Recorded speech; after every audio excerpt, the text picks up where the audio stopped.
ఓం నమః శివాయ.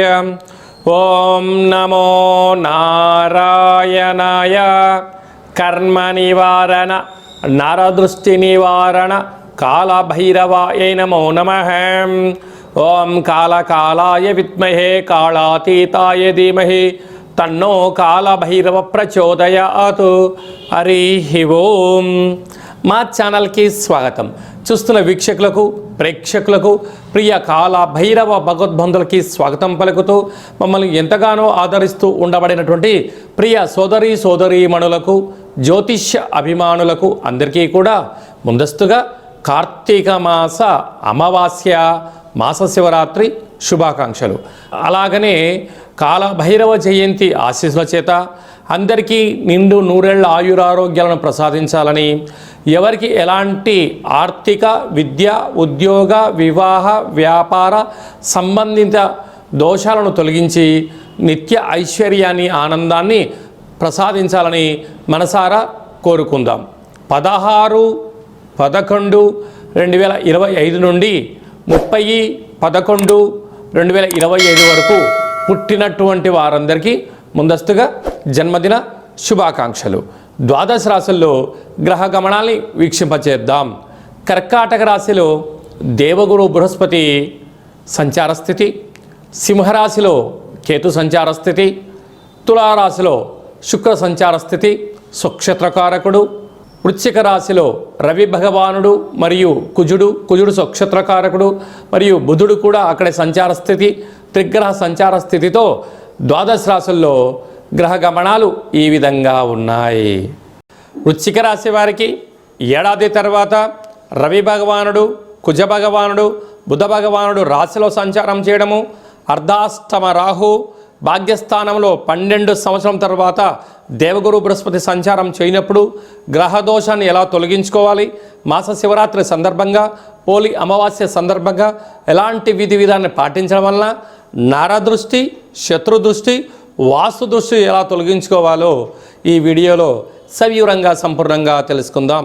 వృశ్చిక రాశిలో ఏ నక్షత్రాలు వస్తాయనగా విశాఖ నక్షత్రంలోని 4వ పాదము, అనురాధ నక్షత్రంలోని 4 పాదాలు, జ్యేష్ఠ నక్షత్రంలోని 4 పాదాలు కలిపితే వృశ్చిక రాశి.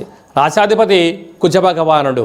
ఏడాది తర్వాత ఆత్మకారకుడు, ఆరోగ్యకారకుడు, పితృకారకుడు రవి భగవానుడు రాశిలోని సంచారం చేయడము, కుజ భగవానుడు రుణరోగ శత్రుకారకుడు రాశిలోనే ఉండడము, బుద్ధి భగవానుడు బుధుడు కూడా బుధాదిత్య రాజయోగంతో త్రిగ్రహ సంచార స్థితితో రాశిలో సంచారం చేయనప్పుడు ఓపిక, పట్టుదల, సహనం, దానం, ధర్మం, ఆధ్యాత్మిక చింతన, సత్ప్రవర్తన ఉండగలిగినట్లయితేనే ఆరోగ్యంగా, ఆనందకరమైన సకుటుంబ సపరివార సమేతంగా ఆధ్యాత్మిక తీర్థయాత్రలు, భజన సేవా రంగంలో పాల్గొనడానికి అవకాశం ఉంటుంది.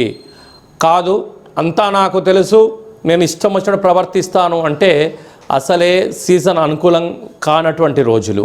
అంటే బైక్ పైన ప్రయాణం చేసేవారు మంచు కురుస్తున్న సందర్భంలో మితిమీరిన వేగంతో బైక్ ప్రయాణాలు చేయడం కానీ, కారు ప్రయాణాలు చేయడం కానీ, నది ఉంది కదా అని చెప్పి, నీరు ఉన్నాయి కదా అని చెప్పి నేను స్నానం చేస్తాను అనుకున్నట్లయితే అనేక రకాల వాహన గండములు, ప్రమాద గండములు పొంచి ఉన్నాయి. కుజదోషంతో కూడుకున్నటువంటి జీవన విధానంలో ఉన్నారు. తస్మాత్ జాగ్రత్త. ఏ పని చేసినా 1కి 1000 సార్లు ఆలోచించాలి. పెద్దవారు చెప్తుంటారు ఏదైనా పని చేసేటప్పుడు 1-2 సార్లు ఆలోచించమని.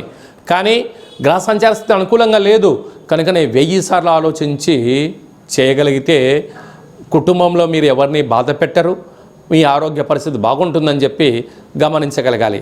అర్ధాష్టమ రాహు పంచమ స్థానంలో శని సంచార స్థితి ఉన్నప్పుడు, భాగ్యంలో గురు సంచార స్థితి ఉన్నప్పుడు, రాజ్యస్థానంలో కేతు సంచార స్థితి ఉన్నప్పుడు, వ్యయంలో శుక్ర సంచార స్థితి ఉన్నప్పుడు గ్రహదోషాన్ని తొలగించుకొని ఐశ్వర్యం పొందాలి అన్నట్లయితే కందిపప్పును పిండిగా ఏర్పాటు చేసి ఆ కందిపప్పుతో పిండితో చేసినటువంటి ఎర్రటి కుంకుమను వేసి దీపాన్ని ఏర్పాటు చేసుకోవడము, లేదా కూష్మాణ దీపాన్ని ఏర్పాటు చేయడము చేసి, అలాగనే నవధాన్యములను నానబెట్టి లేకపోతే కేసరి లాంటి ఎర్రటి ప్రసాదంను నైవేద్యంగా ఏర్పాటు చేసి ఎర్రటి వస్త్రాలని భగవంతుడికి అలంకారం చేసి సంపూర్ణమైనటువంటి భగవంతుడికి దీప కార్యక్రమాన్ని ఏర్పాటు చేసుకొని దాన ధర్మాలను ఆచరింప చేయడం వలన కుజదోషం, అర్ధాష్టమ రాహుదోషం, గ్రహదోషం తొలగి ఐశ్వర్యం కలిగి అఖండ ఆయురారోగ్యాన్ని కాపాడుకునే మానవ ప్రయత్నం చేయగలగాలి.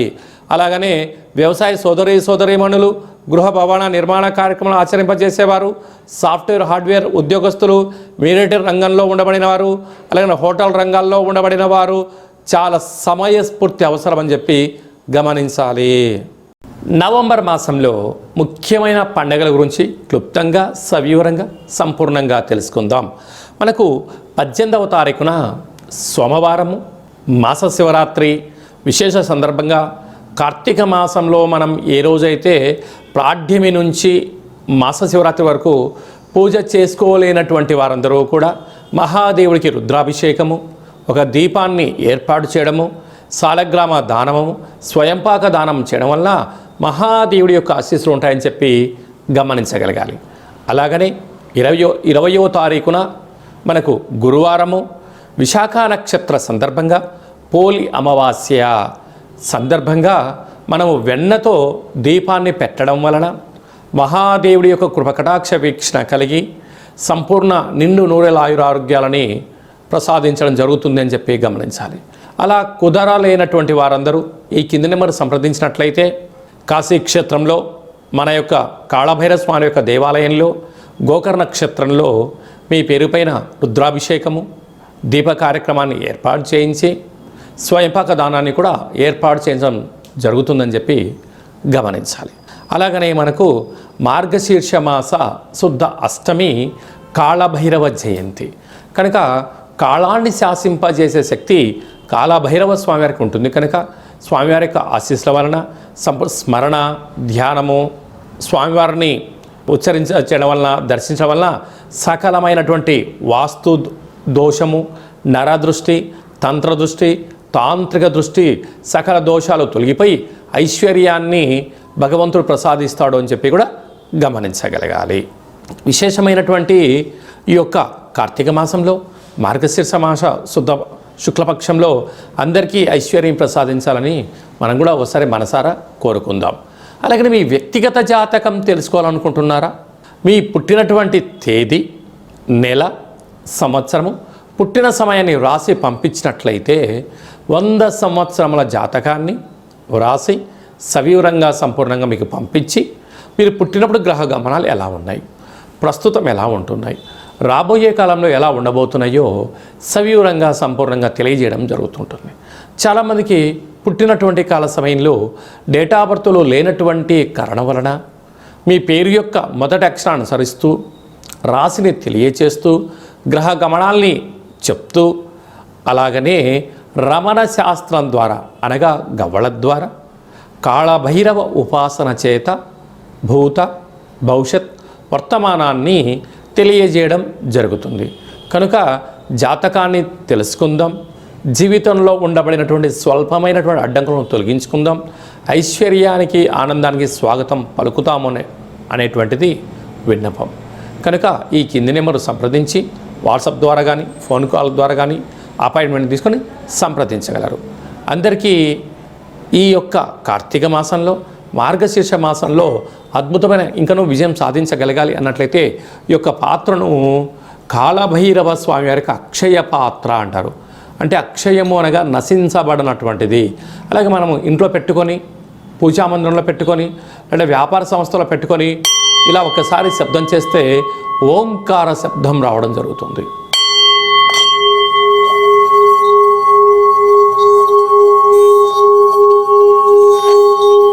ఓం కాళభైరవాయ నమః, ఓం కాళభైరవాయ నమః, ఓం కాళభైరవాయ నమః అనే మంత్రాన్ని ఉచ్చరింపచేస్తూ 12 సార్లు అలా తిప్పడం వలన సంపూర్ణమైనటువంటి గృహంలో ఉండబడినటువంటి జాతకంలో ఉండబడిన దోషము, వాస్తు దృష్టి, సకల దోషాలు తొలగి ఐశ్వర్యం కలుగుతుందని చెప్పి గమనించగలగాలి.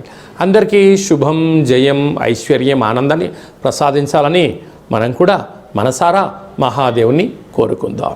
నమస్తే అస్తు భగవన్ విశ్వేశ్వరాయ మహాదేవాయ త్రయంబకాయ త్రిపురాంతకాయ త్రికాగ్నికాలాయ కాలాగ్నిరుద్రాయ నీలకంఠాయ మృత్యుంజయాయ సర్వేశ్వరాయ సదాశివాయ శ్రీమన్మన్మహాదేవాయ నమో నమః. హరి ఓం. మహాదేవుడి యొక్క ఆశీస్సుల వల్ల నిండు నూరేళ్ల ఆయురారోగ్యాలని ఐశ్వర్యాన్ని ప్రసాదించాలని మనసారా కోరుకుందాం. శతమానం భవతు శతాయు పురుష సతేంద్రియ ఆయుష్యేవేంద్రియే ప్రతిష్టతి. ధనం ధాన్యం బహుపుత్రలాభం శత సంవత్సరం దీర్ఘమాయు. సర్వే జనా సుఖినో భవంతు. లోకా సమస్తా సుఖినో భవంతు. సర్వం కాళభైరవ దేవతార్పణమస్తు. హరి ఓం. ఈ వీడియో మీకు నచ్చినట్టయితే లైక్ చేయండి, షేర్ చేయండి. ఆధ్యాత్మిక భక్తి సమాచారాన్ని భగవద్బంధులకు, మిత్రులకు, స్నేహితులకు చేరవేయండి. హిందూ ధర్మాన్ని కాపాడండి.